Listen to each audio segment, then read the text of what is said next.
Undercover Carson, secret agent.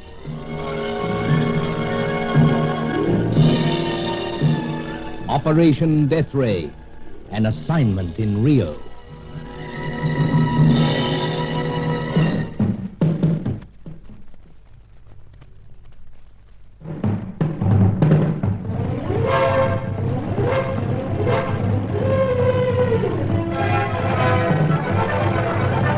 All-knowing Charco had only to track down the mysterious Cossack, and it seemed he had the full secret on the Deathray. Meanwhile, Sir Giles Davenport and I, with indispensable assistance from his servant Angelo, were following up every possible avenue. Hetty Fitzhenry, the American bird painter, was all eager to spill the beans about my former school chum, Roger Deauville, and we had forestalled his attempt to get her out of the country. It was early morning in Sir Giles' Copacabana apartment when Hetty sat up, ready to tell everything. But Deauville had been lurking on the boulevard outside. Now, with an ugly bunch of peons, he was moving towards the apartment building. Bruce, Sir Giles, understand this. Roger Deauville is liable to try anything to stop me blabbing about his private affairs. Realize that, Hetty. But the fellow wouldn't dare walk into this building. He wouldn't dare. Excellency, before the entrance, they halt to confer. Just let them try barging their way into this apartment. They'll get a lively reception. In addition to Senor Deauville, Excellency, they number 5. 5, Joe? Si. Yeah, 6 in all. Don't particularly care for it, Sir Giles. Nor I. But, Angelo... By the back approach of the building, Excellency, I leave at once. Why, old fellow? The situation demands the attention of my relatives. Relatives? Oh, well... I will return with many of them, Excellency. Yes, but will you be able to get out of the place? Indeed. If Angelo is able to get out, couldn't we all get out? The exit which I use demands the risk of a difficult descent. I'm willing to tackle anything. It would be much too difficult for the senorita. Excellency, I will hasten. Very well, then, and see that the door locks after you. Indeed. Best of luck. I have already spoken with the good spirits. Well, now... Keep hardware handy. Hardware? Gun. Oh, yes, of course. Well, here we are. And I have something more substantial than pipe. Bruce, I can't understand how you two characters... Oh, pardon the expression, Sir Giles. I think it's most delightful. But do go on. Well, I just can't understand how you're so cool and collected. Why waste good energy being het up? Now then, what's all this about you forging paintings? Or is Carson wrong? I don't think so, sir. Here's a sample, Hetty. Carson, you son of a gun. Where did you get that painting? We took the liberty of looking over your flat. So you did? And I stumbled upon this. Well... When finished, my dear, it would be a nice forgery of that superb 19th century bird painter, Audubon. Superb. Oh, very convincing, anyway. Enough to trick most people. But not expert Carson. Well, numbering bird watching amongst hobbies has made me rather keen-eyed as far as such paintings are concerned. I can imagine. Now, Hetty, we're not trying to be clever. It's just that we think that you've been forging Audubons and... Okay, I have. But I started it during the war in the States, when Roger was down to his last cent. Rather suspected something like that. He's the rottenest character ever I met. I did it to help him out. And ever since he's held it over my head. Blackmailed you, eh? Yeah. Blackmailed you into acting as his accomplice in certain, underground activities here. Yes, again. Miss Fitzhenry, let me make something very clear to you. The fact that we know this will never mean any trouble and discomfort for you. Oh, well, I guess I've had all the trouble and discomfort I want, being forced to snoop on Bruce and snoop on other people. But why did you allow yourself to be ordered around to such an extent? I guess I still had a spark of affection for the guy. Fitzhenry's never amounted to much, but they have got a crazy streak. And, of course, Hetty, something's driven you to, our arms, let us say. Something certainly has. Oh. Hetty. Oh, it's the way he's been carrying on with that Sally Brewer. So that's it. But Hetty... The old trouble, Bruce. Oh, just sit back. Thanks. And don't try to force the story. I guess I can't. It's just that when I think of what he's done to her and to Bruce, I get so fighting mad I can't do anything about it. Hetty. Out to it again. White as a sheet once more. Better give her another dose of those pills. Now, meanwhile, Sir Giles, what about Deauville and his retinue? I'll go to the balcony, Carson. Well, sir, if they're going to force this issue here, one thing's certain. We won't be able to move Hetty.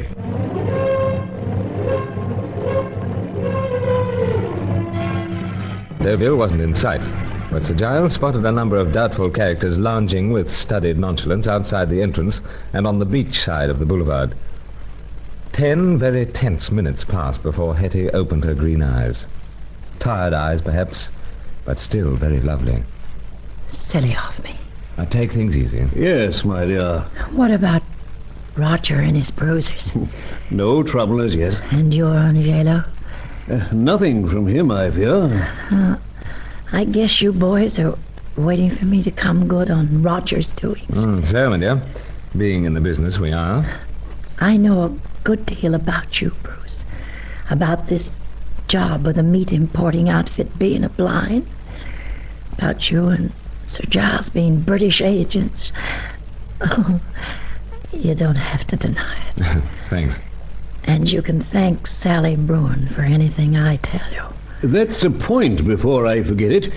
You say that friend Deauville has been carrying on with Miss Bruin? You can say that again, Sir Giles. Well, Carson was rather under the impression that Deauville had been pestering her. Like fun, he's been pestering her. What's this? She's been haunting him just as much as he's been haunting her. And don't let anyone fool you otherwise. There you are, Carson.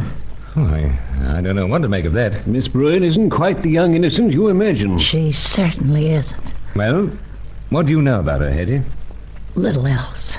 Oh. She's working in with Deauville? In the murderous frame of mind I am, I'd like to say she was, but I don't think so. I see.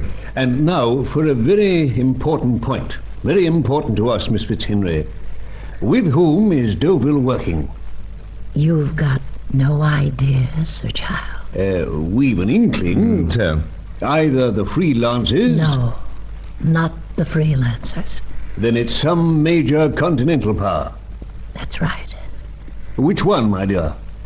You know, you boys are going to doubt me when I say this, but I'm being dead honest. I don't know. We don't doubt you. However... But you really do, huh? Well, it is a little, shall we say, odd. I could never wheedle it out of Roger. I just don't know. Then we must leave it at that. Seems so. But Hetty, who else is bound up with him? Well, there's quite a team of local boys. Anyone we know? Well... Herman Nagel? Oh, no, not really. That sorry character's prepared to sell his soul to anyone who comes along. Yes, we thought as much. He's worked for Roger at times, and he's worked for Roger's rivals. Us? And others. Others, such as Fakerelli? No, I don't know about her. Then Helena Jansen? Now she's a one. So we believe. There's some link between her and Roger. Yes? Though I can't make it out. Well, why so? Well, he seems to have some hold over her. Oh, blackmail, perhaps? Yes, it'd be his doggone Don't form. upset yourself, Hetty. No, I guess not. You were saying that Deauville seemed to have some hold. Sure, Sir Giles. Yet on the other hand, she seems to have some hold on him. It's very interesting. Most. But to press on, Hetty, have you by any chance heard of Charco? Have I heard of him? I ask you. Well, I really should say, can you tell us anything about him? Only that he's got the full Deathray secret in his pocket, barring what he has to get from someone called the Cossack. And he's made some boast about mopping up the opposition before that character makes his appearance. That's all you know? Bruce, I assure you, Roger knows nothing more than you. And what about the Cossack? He was one of the European scientists that came to this part of the world and scattered. Yes. And he's due to turn up in Rio at the time of... Bruce. Carson, that sounds like Dougal and his gang. So, it seems they're fighting amongst themselves. Oh, could it be that Angelo has arrived with his relative? Of course, eh? Angelo. I think perhaps we should peer through the servants' door at least to make certain they aren't wanting in numbers. Right, Sir Giles, but before we go... Hurry, man. This sounds rather lively, to say the least of it. Hetty was telling us something about the Cossack. Oh, yes? Due to turn up in Rio at the time of the... Carnival, Bruce. Carnival? The Lenten Festival. Oh, yes, of course. Well, there's quite a carnival in the corridor. Come on, let's take a peep at it. So, sir. And you keep well in the back of the room, Hetty. As Sir Giles says, quite a carnival.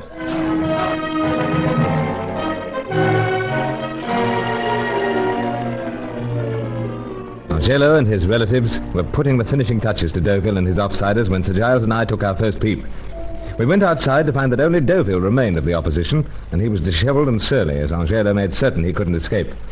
Sir Giles cheerfully explained to the neighbouring tenants that there was nothing amiss, just a friendly warm-up for the carnival. Angelo dismissed his relatives and accompanied us back into the apartment. By Jove's, Angelo, old fellow. Quite a murderous-looking bunch of fellows. I dare say friend Deauville agrees. Was something wrong, school chum? Not talking? Apparently not. Well, we're going to insist. I rather agree, Carson. Yes, we've been hearing quite a deal about your clandestine activities. We have. For instance, we'd like to know for precisely what continental power you're working. Indeed. And furthermore, Deauville, how you come to know that the mysterious Cossack will be coming to Rio for the carnival. Now, old chap, you were never tongue-tied at the old alma mater. Speak up. I'm sorry, but he won't be speaking up. Hetty. Senor, Excellency. Yes, Angelo. The young lady has a gun. Quite menacing, my dear. It's meant to be. But why this sudden change of heart? Never mind. But Roger won't be answering those questions. I'm afraid I've suffered a change of my very weak heart.